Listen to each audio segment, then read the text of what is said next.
York, this is Democracy Now!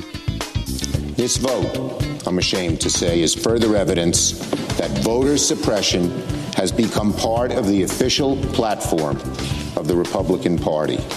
Senate Republicans have used the filibuster to block debate on the most sweeping voting rights bill considered by Congress in decades. We'll look at the For the People Act and the fight over the filibuster with the Reverend William Barber of the Poor People's Campaign and Elizabeth Hira of the Brennan Center for Justice. The For the People Act is America's next great civil rights bill, an opportunity to transform our American democracy by changing how we draw congressional districts, protecting the right of every voter to vote, and changing, through campaign finance reform, who gets a seat at the table to actually run and represent everyday Americans, lifting up the policies that matter to all of us. Then the White House says it'll miss its goal of hitting 70% of adults at least partially vaccinated by July 4th, alarming public health officials as the COVID Delta variant rapidly spreads. We are not done until we completely crush this outbreak. The Delta variant is currently the greatest threat in the U.S. to our attempt to eliminate COVID-19. Good news, our vaccines are effective against the Delta variant. Conclusion, we have the tools, so let's use them and crush the outbreak. All that and more coming up.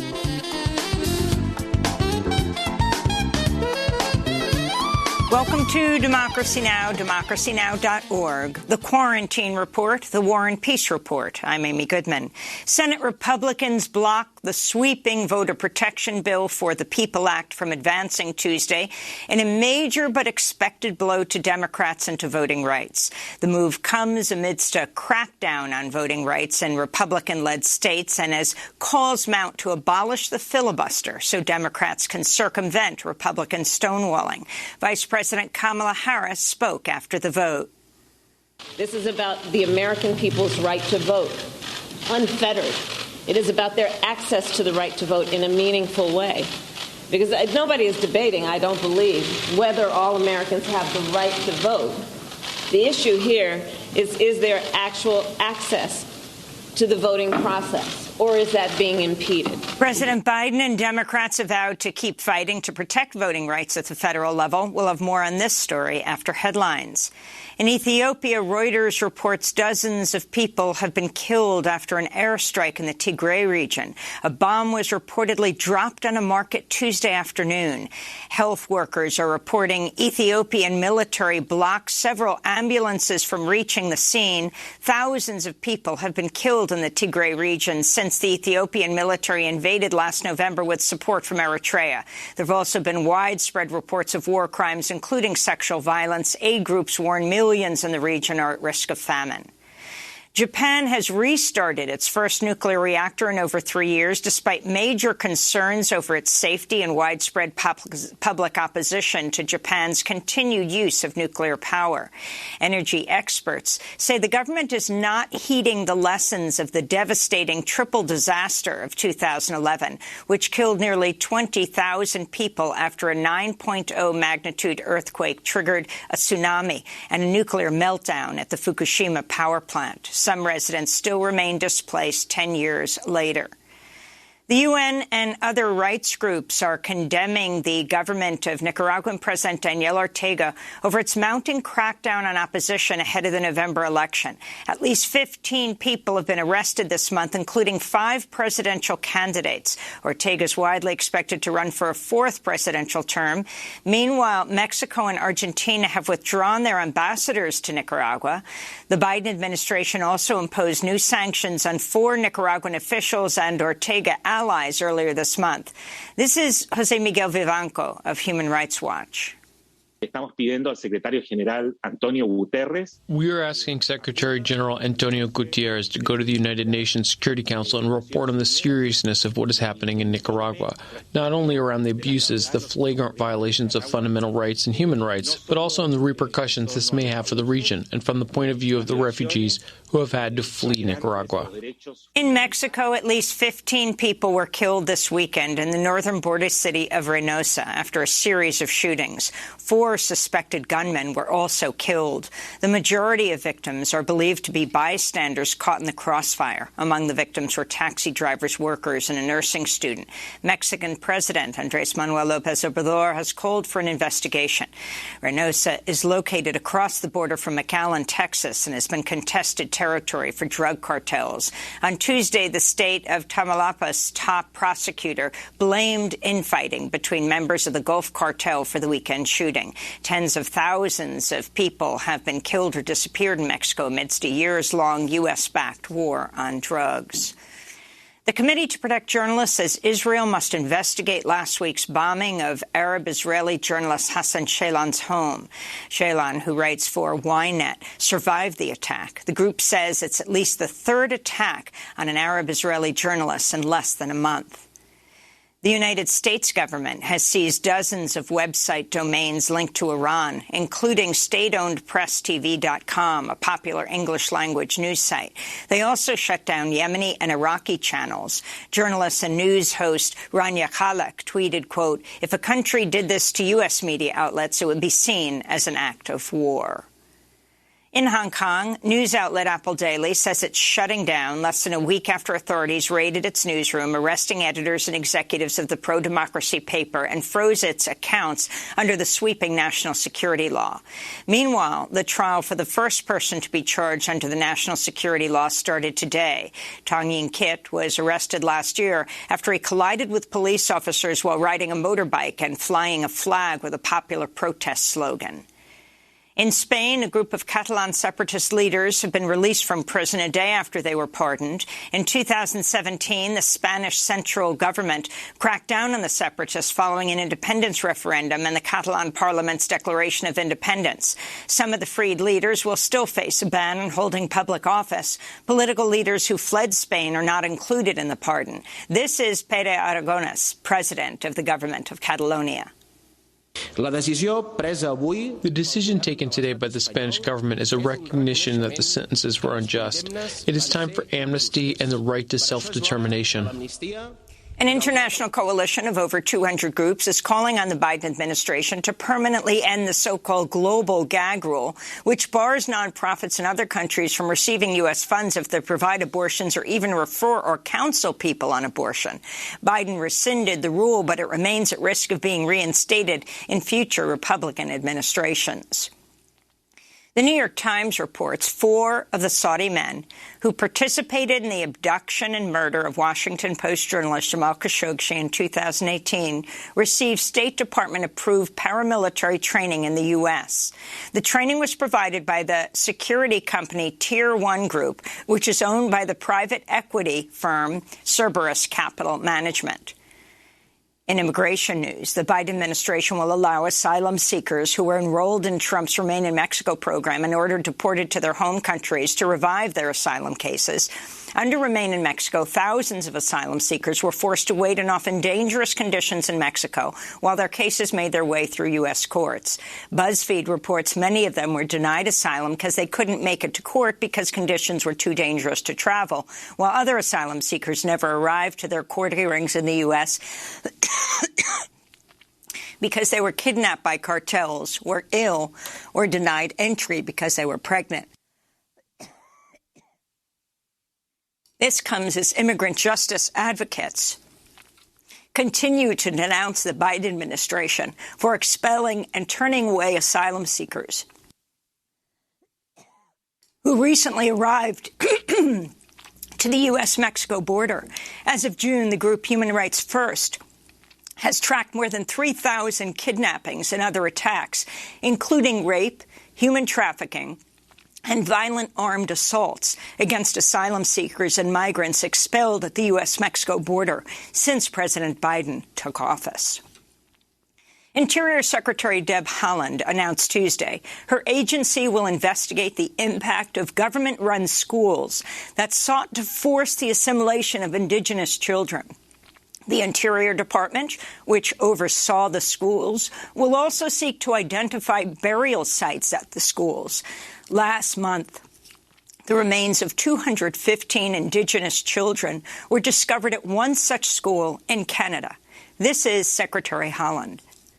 I come from ancestors who endured the horrors of Indian boarding school assimilation policies carried out by the same department that I now lead. The same agency that tried to eradicate our culture, our language, our spiritual practices, and our people. To address the intergenerational impact of Indian boarding schools and to promote spiritual and emotional healing in our communities, we must shed light on the unspoken traumas of the past. Pulitzer Prize-winning journalist Nikole Hannah-Jones says she will not join the faculty of the University of North Carolina at Chapel Hill next month without tenure. Hannah-Jones, creator of the 1619 Project, says, quote, political interference and influence led to the school board's decision to deny her tenure, which drew protest and sharp criticism from faculty, students, fellow academics, and some donors. And New Yorkers voted in its highly anticipated primary election Tuesday. In the heated mayoral race, Brooklyn Borough President, former New York police officer Eric Adams, is leading with over 31% of the vote. But it will likely take several weeks to announce a winner with the new ranked choice voting system. Civil rights attorney Maya Wiley is currently in second place with 22% of the vote, followed closely by former Sanitation Commissioner Catherine Garcia. 2020 presidential candidate Andrew Yang has conceded after receiving less than 12% of the tallied vote. Journalist Ross Barkan, who's written critically about Adams and other candidates, said he and other reporters were barred from Adams' election night party. Talk show host Curtis Sliwa has won the Republican nomination for New York City mayor. Meanwhile, in a stunning upset in Buffalo, New York, India Walton has claimed victory over four-term Mayor Byron Brown in the Democratic primary. Politico reports Walton is poised to become the first socialist mayor of a large U.S. city in 60 years. Walton will also be Buffalo's first woman mayor if she wins the general election in November. And those are some of the headlines. This is Democracy Now!, democracynow.org, The Quarantine Report. I'm Amy Goodman in New York, joined by Democracy Now! Co-host Juan Gonzalez in New Brunswick, New Jersey. Hi, Juan. Hi, Amy, and welcome to all of our listeners and viewers across the country and around the world. Well, before we move on with the show and talk about the major block civil rights legislation in Washington, can you comment on what's happened so far, though we certainly don't know final results, in the first in the primary in New York for mayor? Yes, Amy. Well, it does look that Eric Adams has a pretty substantial lead in this in the count. He's got about almost a 10% lead over Maya Wiley. But clearly, since New York is embarking on ranked choice voting for the first time in a mayoral election, there's still a long way to go here. Now there's going to be a process of tallying up the second, third, fourth, and fifth choices of voters. So it's going to take a while. I think the most interesting thing that's happened is, one, the almost complete collapse of Andrew Yang, who was considered and was covered by the press as a front runner for most of the time of this mayoral campaign. Eric Adams, as you noticed, a former police captain who was a reformer against police abuse within the department, but who has emerged as a more centrist candidate and focusing on how he not only his experience in government, but his ability to his willingness to tackle rising crime in the city. And another part of Adams is political viewpoints that hasn't gotten as much coverage. He's a big supporter of charter schools, and he got millions of dollars in support from many billionaires who are also charter school backers. So that remains to be seen how, if he does survive in the final count, what his policies will be toward the public school system. And I think interestingly, Adams is leading in all the outer boroughs of New York City, while Catherine Garcia, the former sanitation commissioner, won the majority of the votes in Manhattan, where obviously the biggest white portions of New York's population are. So this is it's going to be interesting to see. My sense is that Adams will probably prevail, but we don't know because we're in an uncharted territory when it comes to ranked choice voting. Just a few years ago, Adams had described himself as a conservative Republican. Yes, but having known Eric Adams for many years, as I've mentioned before, I think his conservative republicanism was more a matter of convenience at that time, that he felt that he could get further within the Republican Party than in the Democratic Party, because most of his policies, I would not consider them to be what we consider today Republican policies. Well, we will certainly continue to cover this closely watched race in New York City. When we come back, Senate Republicans have used the filibuster to block debate on the most sweeping voting rights bill considered by Congress in decades. We'll look at the For the People Act and the fight over the filibuster with Reverend William Barber and Elizabeth Heerer of the Brennan Center for Justice. Stay with us.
Ego, covered by Frank Black. This is Democracy Now!, democracynow.org, The Quarantine Report. I'm Amy Goodman in New York with Juan Gonzalez in New Jersey. Senate Republicans have used the filibuster to block debate on the most sweeping voting rights bill considered by Congress in decades. Every Democrat voted to open debate on the legislation, the For the People Act, but not a single Republican agreed to. For months, Senate Democrats have been trying to reform the filibuster, but they've fallen short due to opposition from two fellow Democrats, Joe Manchin of West Virginia and Kyrsten Sinema of Arizona. This all comes as Republican state lawmakers are passing sweeping measures to suppress the vote around the country. According to the Voting Rights Lab, 18 states have enacted more than 30 laws to restrict voting since the November election. Senate Majority Leader Chuck Schumer said Tuesday the fight to protect voting rights is not over. Once again, Senate Republicans have signed their names in the ledger of history alongside Donald Trump, the big lie, and voter suppression, to their enduring disgrace.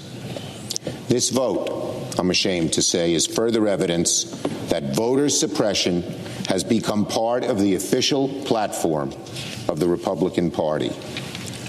Now, Republican senators may have prevented us from having a debate on voting rights today, but I want to be very clear about one thing. The fight to protect voting rights is not over, by no means. In the fight for voting rights, this vote was the starting gun, not the finish line.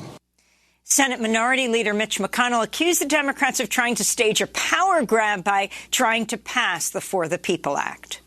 Later today, the Senate will vote on whether to advance Democrats' transparently partisan plan to tilt every election in America permanently in their favor.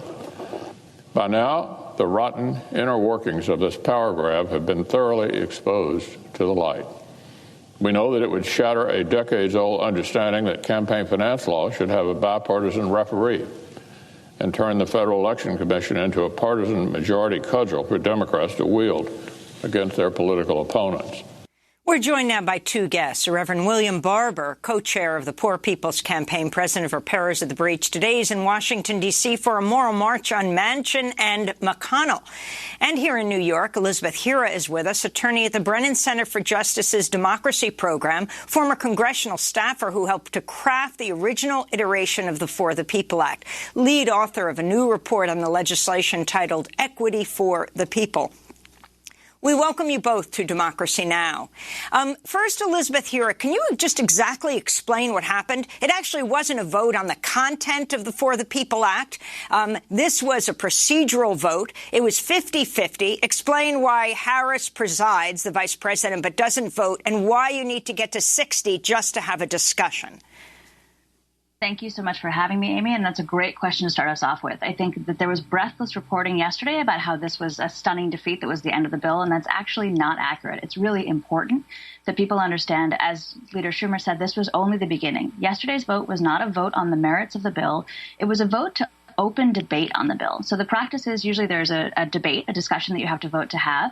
And then the next thing that you do is actually vote on the content of the bill. So yesterday's vote was to open debate, and we had 50 Democrats united behind that decision. But the way that things work in the Senate and what folks have heard a lot about is the filibuster, where 60 votes are needed to sort of overcome a filibuster and proceed with debate. So all that yesterday indicates is that we did not have the 60 votes to start the debate, but it's actually only the first bite at the apple. And if you'll let me quickly explain, this might be a really good time to just explain that this fixation on getting 60 senators together misses a really important procedural point that should give a lot of people hope. You don't need 60 people to get together. There's wonderful procedural workaround in the Senate that is not formally changing the rules, but technically changing the rules, where you can get 50 senators together with the vice president as the tie-breaking vote. That's why, she was there presiding. 50 senators plus the vice president can choose to technically change the rules to defeat the filibuster, to sort of overcome that and say, hey, the 51 of us will change the rules. You no longer need 60. The 51 of us can decide to open debate on the bill. And at the minimum, America deserves that discussion. Yesterday's importance for everyone was to show Republicans were given an opportunity to say, hey, let's just discuss this. Free and fair. Let's have an open discussion about this. They chose to not take that opportunity. That is not the end of the road. Democrats will have to figure out how to get together to, exactly as I said, take advantage of that procedural workaround. And the only thing that will make them do that is that they continue to hear from the people that this is a critical priority.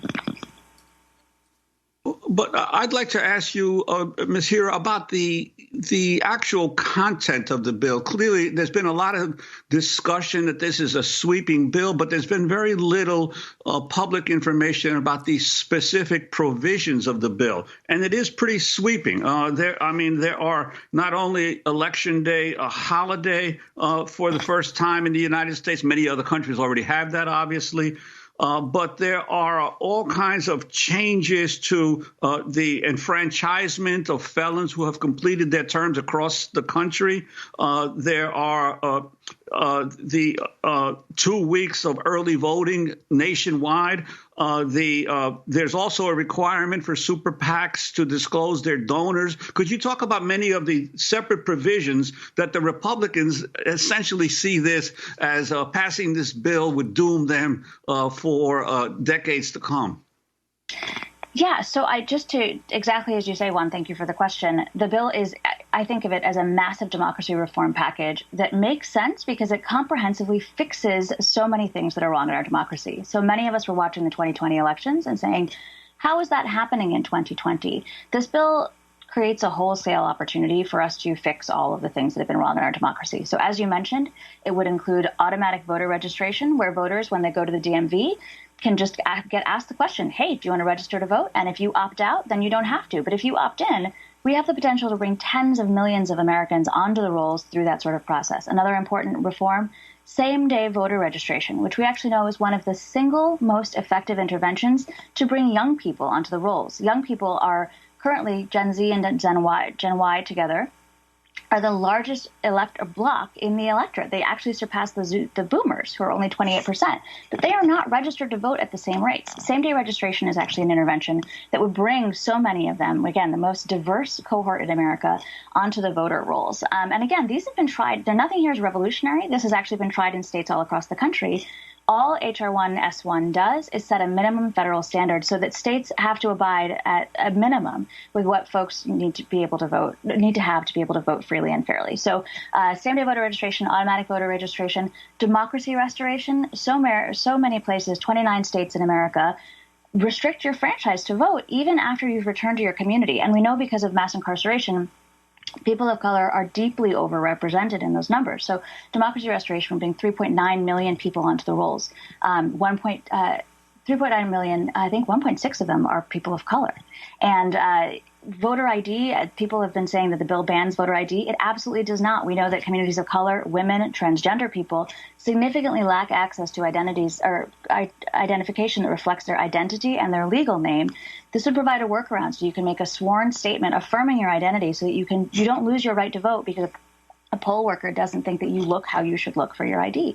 And to your point, it's also not just voting rights. I know folks have been focused on voting rights because, as Amy mentioned at the top, there's been this sweeping wave of voter suppressive efforts, not only the bills that have passed, but in 48 states, the Brennan Center has found that 389 bills have been offered to suppress the right to vote.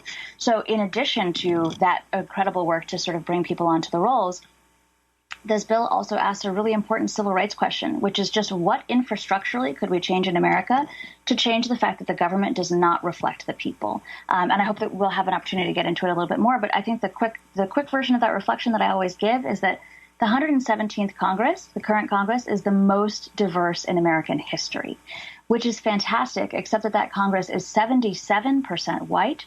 It is 73% male. Fewer than 5% of people in the last Congress reported ever having worked a blue-collar job. And, my fun fact that I hope people will share is that women in the House of Representatives only got their own bathroom on the House floor in 2011. Prior to that, they had to walk out to get their own votes. These structures were not designed to include all of America, and that's the history of exclusion is discussed in this paper that you just flagged from the Brennan Center. But this bill is an opportunity through campaign finance reform that discloses big money, that creates a small dollar public financing system that is voluntary, funded by the people to get billionaires out of elections. It's sort of revolutionary in its ability to take all these really common sense things and fix them up, in addition to a package that says, hey, voters should be in line for only 30 minutes. So I could spend all day talking about it, but I really recommend that you look at the Brennan Center resources that very clearly lay out the content and, frankly, the import of this bill at this moment in history. And I'd like to bring Reverend William Barber into the conversation. Welcome once again back to Democracy Now! And Reverend, your reaction to what transpired yesterday in the Senate and what needs to be done for those who want voting rights reform. Thank you so much to both you and Amy. And let me just say what my sister just did is what Democrats ought to be doing. They ought to be laying out this bill, not just saying things like we're fighting Jim Crow. It's not Jim Crow specific. It's James Crow Esquire, because this attack on this bill is trying to address what's happening to all people. And what the Republicans are doing in a real sense is being against all people. And what she just did is what they should be doing, what should have been done before we got to the debates, laying out the scope of this bill. Now, yesterday, all we saw is what we already knew. McConnell and his Republican cohorts are just mean, politically mean, and they are committed to keeping alive voter suppression that started with the Southern strategy. They are today Strom Thurmond. So we already knew that. We knew that last year when we saw them more willing to take a Supreme Court seat and keep people out of caskets because they wouldn't pass COVID relief, but they would rush through a way to replace a Supreme Court seat. So we already knew that. But the other side of this is we have to say this. I appreciate the leader saying that it shows where Republicans are, but as a moral leader, to just speak truth, we also got to talk about Manchin and Sinema, but really Manchin, because he's part of the problem. And that mindset, this so-called moderate Democrat, there's just no such thing as you will protect the right to vote moderately. You will assure domestic tranquility moderately. You will establish justice moderately. This could have been over and done with. That the Democrats could have gone to as my sister mentioned, the 50, the vice president could have given a deciding vote. And at some point, if you're saying this is the thing, that keeps the democracy from falling. This is the moment. The other people are totally committed to voter suppression. You know you can't compromise with them because they don't even believe there's a problem. So if this is the thing, then you must act with the power that you have, the power you were given. And how we've never, Manchin now wants this compromise. This sets up a possibility of that bill replacing the John Lewis bill because he wrote the bill. And that would be a travesty if we start arguing on the Manchin compromise. We've never had photo ID. He wants that. We're in court fighting right now and winning. I come from a state where we beat a voter ID. And why does a senator from West Virginia, where 79% of his people want the full vote on this bill and VRA, 81% of Democrats, why does he get to put a compromise forward that weakens? One thing is he wanted to compromise from, say, 20 early voting days to 15, but that's not what we're talking about. He wants to weaken the ability of the Attorney General to enforce preclearance. There's nothing in his compromise about addressing felony disenfranchisement. What we should have right now is the best voting rights lawyers vet the impact of the compromise, put it aside, and Democrats need to use their power. Listen, Republicans went to majority votes for Supreme Court nominees for lifetime appointment. This is about the life of this democracy. We need to go ahead and pass this bill, end the filibuster. They have the power to do it, and pass this bill. Lastly, in state houses across this country, some of the poorest states, the reddest states, they are passing voter suppression laws. But this is the connection we also have to make. The same people that are pushing voter suppression laws to deny and abridge the right to vote are also against expanding health care, against living wages. They are against a true infrastructure bill. They are against climate change. You have to connect the two. The voter suppression also suppresses us moving forward on the things that would lift all Americans. And truth of the matter is, Manchin ought to be ashamed of himself for coming from a state, the mountaineer state. And that's why today people are coming from West Virginia and Kentucky. We marched on his office a week ago to say to McConnell and Manchin, it's time out now. We wish McConnell would change. He probably won't. But Manchin and those others need to quit this foolishness. We shouldn't be going through this for another 3 and 4 months. This is a tool. Voter suppression is a tool of the committed racists and the greedy aristocracy to undermine the votes of the people. It's not just a black thing. It is, in fact, the way in which the powers like the U.S. Chamber of Commerce wield power by promoting and supporting those persons in the political system that would suppress the vote. Let me read, lastly, something Dr. King said. The threat of the free exercise of the ballot by the Negro and white masses alike resulted in the establishment of a segregated society. That's what happened when the Negro and white masses of the South threatened to unite and build a great society, a society of care for all people. This is not just a black thing. This is a fear of the American people, a fear of black and white and brown and Asian and Native people coming together and pushing this nation forward. And we need to quit all of this political gamesmanship. If this is the moment that our democracy is threatened, then act like it. Vote to end this filibuster. Vote and give the vice president the power to cast that one vote to pass these bills, VRA and this bill, and then do living wages while you're doing it too, and the George Floyd bill and infrastructure. And let's do it, and then let the voters decide next year at the polls whether or not they like the direction of the country. Let's go to a clip of the Georgia Senator Raphael Warnock speaking on the Senate floor about the importance of the For the People Act. Let's not kid ourselves. In this chamber of all places, a few months after January 6th, this is dangerous stuff. And that's one reason we need to debate the legislation before us. I'm hoping to include a provision I introduced yesterday with some of my colleagues that will prevent politicians from being able to overrule local election officials and therefore subvert the voices of the people. This provision will also protect local election volunteers from harassment and intimidation. Right now across the nation, constitutional rights are being assaulted, and I fear that if we don't act as a body in this moment, we will have crossed a dangerous Rubicon in our nation that will make it extremely difficult for the next generation to secure voting rights for every eligible American. That's Georgia Senator Raphael Warnock. The Secretary of State there has knocked another 100,000 voters off the voter rolls in Georgia. Senator Raphael Warnock will have to run again in 2022. Elizabeth Hira, Senator Warnock talked about what's happening to local election officials, and the Brennan Center has done several reports, one on the number of election officials around the country who are terrified right now, who fear for their lives, who've been threatened, many who are quitting. Can you talk about that?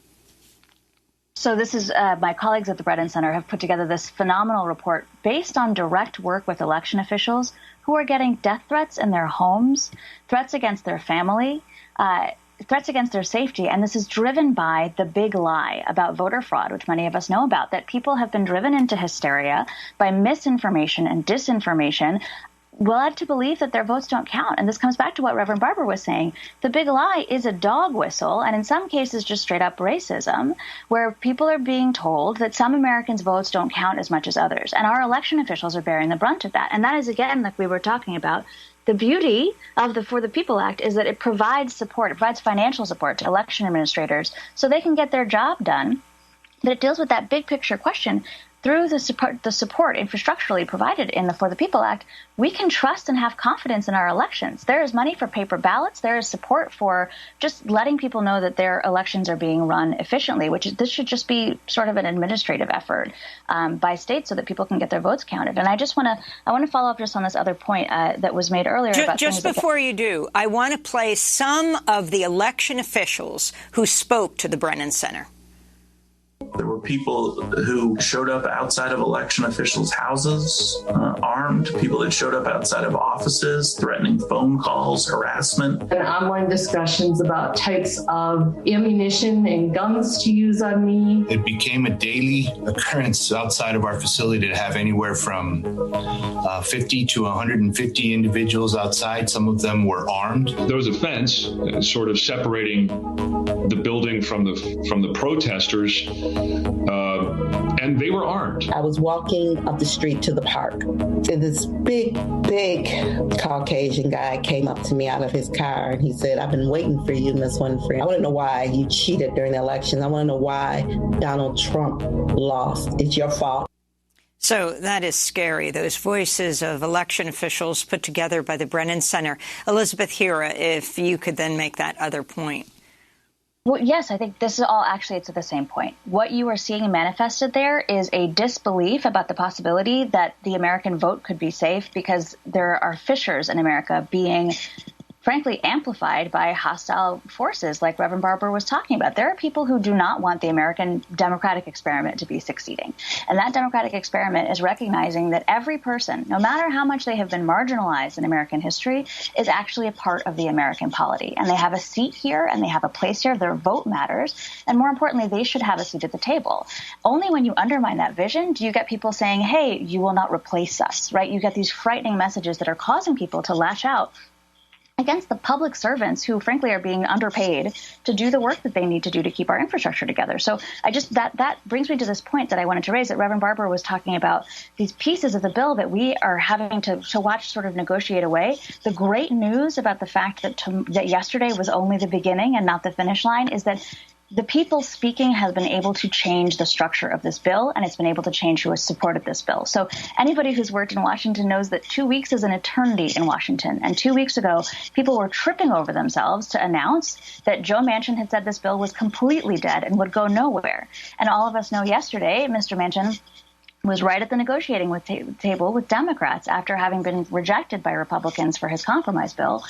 what is in this bill is still very much open season. And it's the stuff that Senator Warnock was talking about, changes that can still be made, and protecting all the critical provisions that Reverend Barber raised, only with the clamor of the people continuing over the summer, leading up into the critical fight for redistricting, right? This bill affects not only who can vote and who can run, but how our congressional maps get drawn, so how the people get represented is also at stake. And so I actually think it's really important to come back to the meta point. Election officials are being attacked because we're being told our elections are not working and our democracy is not working. H.R. 1 will fill a gap to let people know the infrastructure is safe, it is sound, it is supported, and everybody is welcome here. No matter the color of your skin, your gender identity, your gender, you are welcome here. Your disability status, all of that is supported in this bill by making big infrastructural changes to let every American in. And the critical point of that is it doesn't matter for its own sake. It matters because it lets Americans get to the work that we actually need to do. Washington's focus on political infighting that, frankly, everyday citizens can't afford to care about. Exactly as Reverend Barber said, we have people in food pantry lines. We have an economy that has a K-curve where the worst off are doing worse and the best off are doing better. We have basic problems in education and health. Elizabeth, if I can, I'd like to bring in Reverend Barber. I wanted to ask him if he has any further comments, but also if you could talk a little bit about the John Lewis Voting Rights Act, which is likely to come to the Senate floor later this year. Your thoughts about whether this legislation will fare any better than what's happened so far with the For the People Act? Well, it will if we don't have gamesmanship among the Democrats. Now, you have power, you hold more responsibility than the people that are in the majority. So I'm hoping that this is not a gamesmanship. Now, we also heard from the Senate Majority Leader that he got Manchin to the table with an agreement to bring his compromise bill up with the things that actually take away much of what my sister was talking about. We can't have that. I mean, you think about, there's nothing in that compromise bill about modernizing the voting systems. This is nothing about the felony disenfranchisement, but you want to replace that with something we've never had nationwide, which is a form of voter ID. Listen, you cannot say something is dangerous. As my dear friend Senator Warnock said, we're at a dangerous point, and then you say, oh, I see you drowning, but let's have another compromise. Let's have another debate. The power is with the Democrats. And that's why we're marching today and we'll continue. And what we're saying is that we need street moral heat, nonviolent. We don't need an violent insurrection. We need direct action nonviolently. We need to get in the streets and march on these senators, Democrat and Republican in that state, need to come to D.C. We're going to launch that today because this is the moment. And we can't afford to see something compromised away. You know, the Voting Rights Act was compromised. That's why we still have some of the fights we have today. The Civil Rights Act was compromised in 64. We've had too much of that. Some things are non-negotiable. The 15th Amendment says nobody, no state, no entity has the right to deny or abridge. And all of the things that McConnell and them want to do is an abridgment of the right, which means it's violating the Constitution. So this should be easy. This should be an easy, we've done this, we've talked.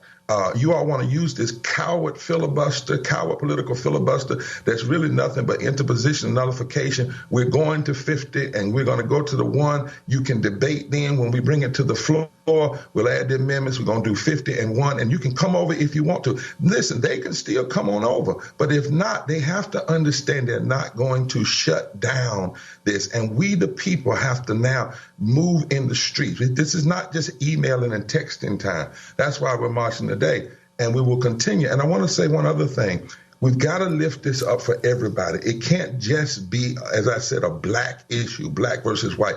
Republicans actually want that. No, this is the denial of this bill hurts everybody. And lastly, you know, I don't know him to talk about stuff like this, but this is how dangerous some of what Manchin is doing is by lingering and keeping this out there and negotiating. When we went to West Virginia, I got a threat. Very, very serious one, said, if you keep marching, we will kill you. You know, when you keep this stuff out here like this, instead of just dealing with it, just go ahead and deal with it and move on. That's what Republicans do. They don't wait around. They will deal with their wrong. They will vote on wrong and move on. Democrats need to move on. All of this playing around, Manchin might change party. He's not going to change party. You know, he's not going to do that. But we need to get this done. and it can get done. And we're going to call on him to be a true mountaineer. West Virginian mountaineers are always free. Sinema, none of these, she needs to move. Not one of them, not one Democrat said during the election, if you elect me, I'm going to stand against the For the People Act. I'm going to compromise it away, you know.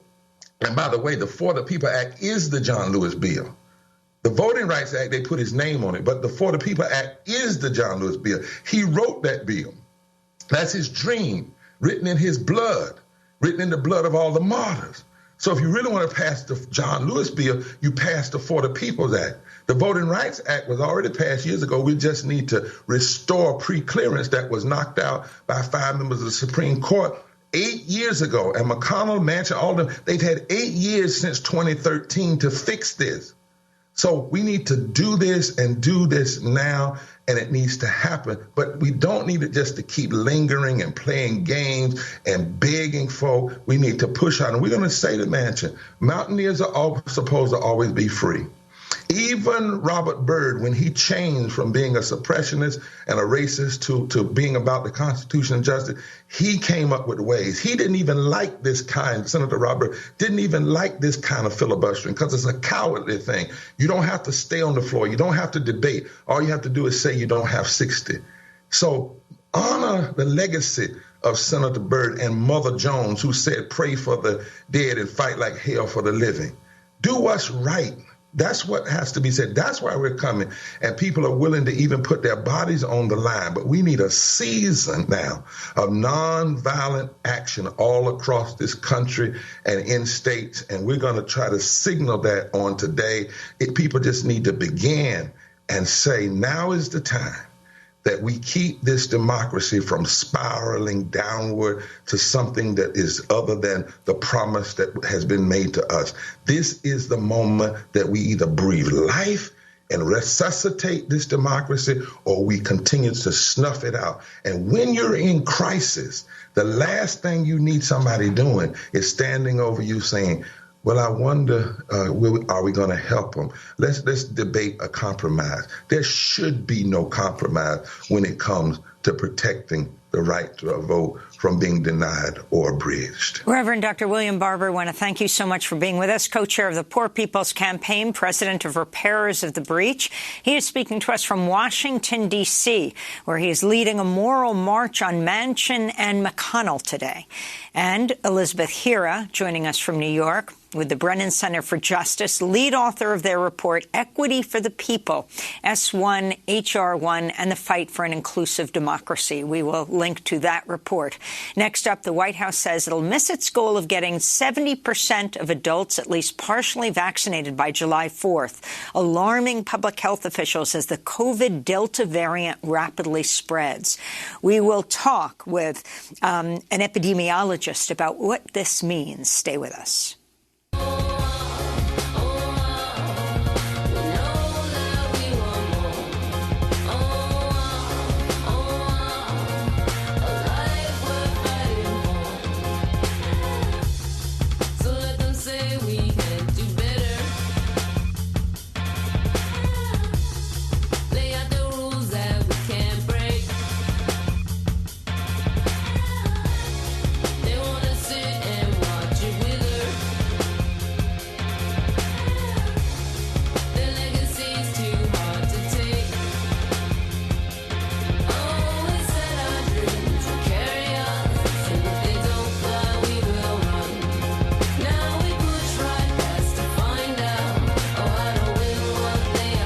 Disparate Youth by Santa Gold. This is Democracy Now!, the Quarantine Report. I'm Amy Goodman with Juan Gonzalez. As we turn now to the coronavirus, we look at growing concerns that the highly contagious Delta variant could cause new surges of COVID-19 here in the United States and worldwide. White House coronavirus advisor Dr. Anthony Fauci issued this warning Tuesday. We are not done until we completely crush this outbreak. The Delta variant is currently the greatest threat in the U.S. to our attempt to eliminate COVID-19. Good news, our vaccines are effective against the Delta variant. Conclusion, we have the tools, so let's use them and crush the outbreak. This comes as the White House says it'll miss its goal of getting 70% of adults at least partially vaccinated by July 4th. Vaccinations are available for anyone ages 12 and up in the United States, but just 45% of Americans are fully vaccinated. Only 16 states have fully vaccinated more than half of their populations. Earlier this week, the World Health Organization warned the Delta variant's fast becoming the dominant source of new COVID-19 cases globally. For more, we're joined by Dr. Ali Khan, epidemiologist and Dean of the College of Public Health at the University of Nebraska Medical Center. He's the former director of the CDC's Office of Public Health Preparedness and Response and the author of The Next Pandemic, on the front lines against humankind's gravest dangers. Dr. Khan, welcome back to Democracy Now! So explain what the Delta variant is and why it is so significant when it comes to low number of vaccinations throughout the South and in states like Utah and Missouri. Thank you, Amy. Always a pleasure to chat with you. So before talking about the Delta variant, let's actually talk about a little bit about the good news. 150 million Americans that have been fully vaccinated here in the United States. And after a 2-week pause, a stall of cases, we're slowly seeing cases come back down again in the United States. Now, unfortunately, there are multiple states that have not been very aggressive in vaccinating people. And what we're seeing now is cases, small outbreaks in areas where there have not been good vaccination. The Delta variant. So the virus mutates all the time, and it has multiple different types of variants. Sometimes those variants become variants of concern because they're more infectious, more deadly, or don't respond to our treatments very well. And Delta is one of those variants. When we had this conversation 2-3 months ago, we were talking about the Alpha variant, which quickly, within 8 weeks, became the dominant variant in the United States. And now this Delta variant is 60% more infectious than the Alpha variant, definitely looks like more severe disease. And while vaccine is very effective for severe disease, it's not as effective for mild disease. And this variant went from, I think, like 2.7% on May 22nd to now estimates are 20 to 30% currently. So in essentially less than a month. So our expectation should be by July, this will be the dominant variant. And Dr. Khan, I wanted to ask you about the broader picture, the worldwide picture now with South America now being the epicenter of the COVID pandemic throughout the world. 5% of the world's population, I think more than 25% of the cases. And also the fact that some countries that already have higher vaccination rates than those in the United States are still seeing surges in cases, largely because those countries have received the Chinese virus. Countries like Chile, Bahrain, Mongolia, which have up to 68% of their populations fully vaccinated, yet they're seeing surges in cases. Thank you, Juan, for that question. So it's actually 2 questions and maybe 3. So let's do the first part. So while we had great news about vaccination here in the United States and in many other countries, that's not true worldwide. So worldwide, there's only been about 2.7 billion vaccines administered, and that's 17% of the global population. So there's a long way to go in vaccinating the rest of the world. And that inequity is showing up in lots of cases, and mainly, as you mentioned, in South America. So South America has 7 of the 10 countries with the most cases are in South America. There's also a second piece to that, which is that undoubtedly a number of countries that chose Chinese vaccines, the Sinovac vaccine, the Sinopharma vaccine, despite very high coverages, actually coverages as high as Israel, they're seeing a lot of cases. Now, it's not just probably because the vaccine doesn't work. It has to do with, how fast they opened up. but there is real concern that these vaccines may not be very effective. And I think it's really important for those countries to continue to test how effective those vaccines are and not have a false sense of security because they have these high vaccine rates to think we're fine, because they're absolutely not fine. The World Health Organization said Monday it's setting up a hub in South Africa to help poorer countries. Can you talk about the role the U.S. should be playing, poor and middle-income countries producing their own COVID-19 vaccines using the mRNA technology behind the world's most effective shots?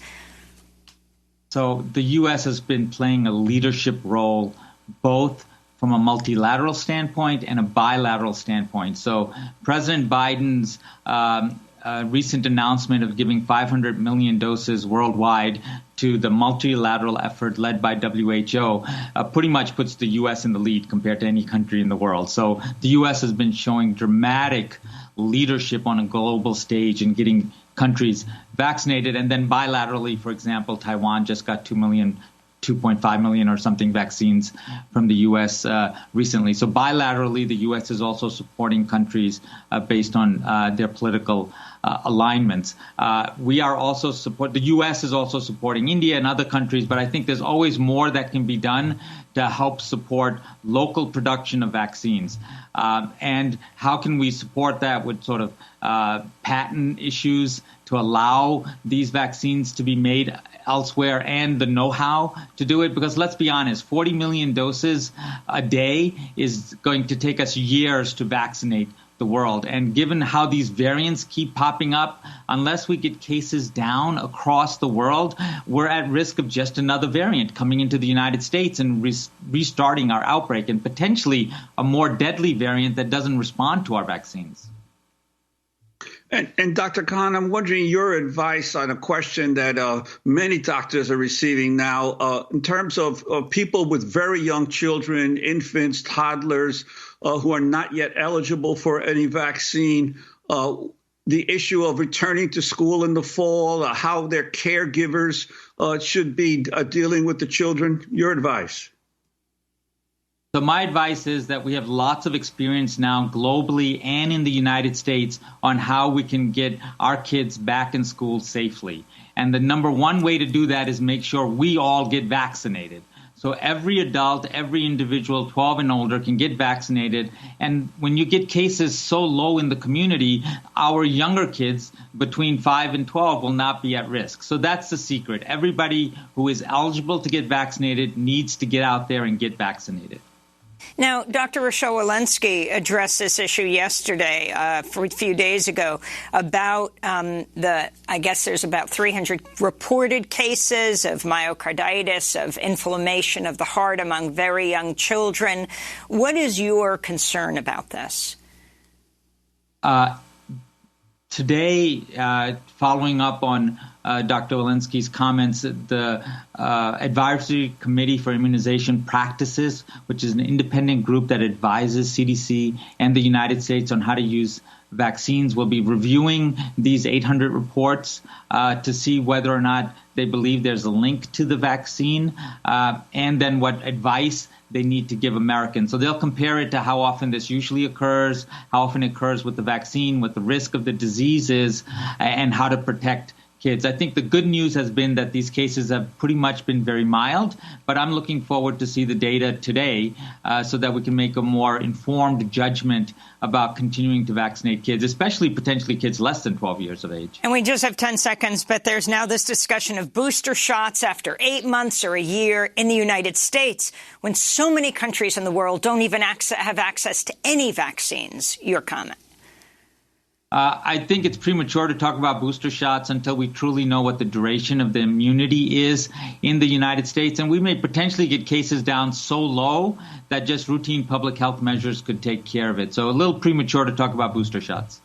Well, Dr. Ali Khan, we want to thank you so much for being with us, epidemiologist and dean of the College of Public Health at the University of Nebraska Medical Center, former director of the CDC's Office of Public Health Preparedness and Response, author of The Next Pandemic: On the Front Lines Against Humankind's Gravest Dangers. That does it for our show. I'm Amy Goodman with Juan Gonzalez. Stay safe.